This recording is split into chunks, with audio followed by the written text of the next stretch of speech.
આજે આપણે બનાવીશું રીંગણના રવૈયા. એની સાથે બટાકા પણ લીધા છે અને આવી રીતે આપણે કટ કરીશું.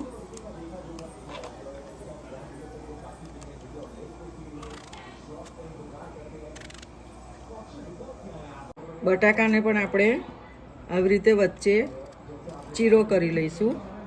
એમાં મસાલો ભરી શકાય. રીંગણ અને બટાકા કટ થઈ ગયા છે. હવે એનો મસાલો કરીશું. સિંગદાણાનો ભૂક્કો છે,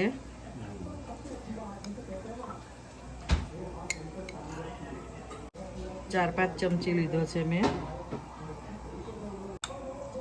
આદુ, મરચાં અને લસણની પેસ્ટ છે,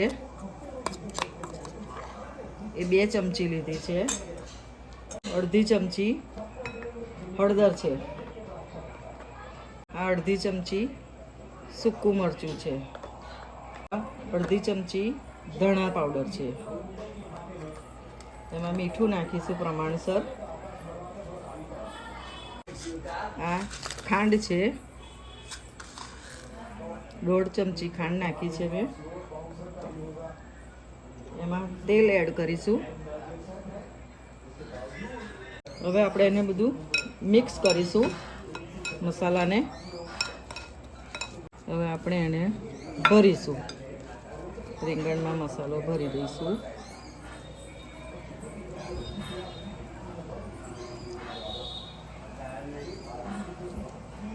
થોડું દબાવી દઈશું એટલે મસાલો અંદર રહે, બહાર નીકળી ના જાય. હવે આપણે રીંગણમાં ભર્યો એ જ રીતે મસાલો બટાકામાં પણ ભરીશું. હવે આપણે એમાં કુકરમાં તેલ મૂકીશું. એમાં થોડું જીરું નાખીશું. જીરું થઈ જશે પછી એમાં હિંગ નાખીશું. હવે એમાં પહેલા આપણે બટાકા નીચે મૂકીશું.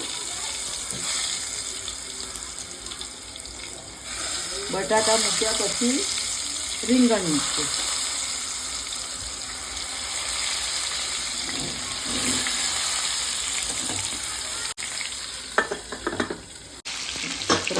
થઈ ગઈ છે.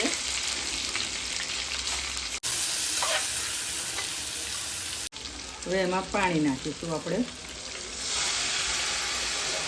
હવે એને 1 સીટી લઈ લઈશું. રીંગણના રવૈયા બનીને તૈયાર થઈ ગયા છે. હવે આપણે એને એક બાઉલમાં કાઢી લઈશું. આ આપણા રીંગણના રવૈયા બનીને તૈયાર છે. એને તમે રોટલા સાથે પણ ખાઈ શકો છો, ખીચડી સાથે પણ ખાઈ શકો છો, પરાઠા સાથે પણ ખાઈ શકો છો. આવા જ રોજ નવા રસોઈના વિડીયો જોવા માટે મારી ચેનલને લાઈક, સબસ્ક્રાઈબ અને શેર કરવાનું ભૂલતા નહીં. જય અન્નપૂર્ણામાં.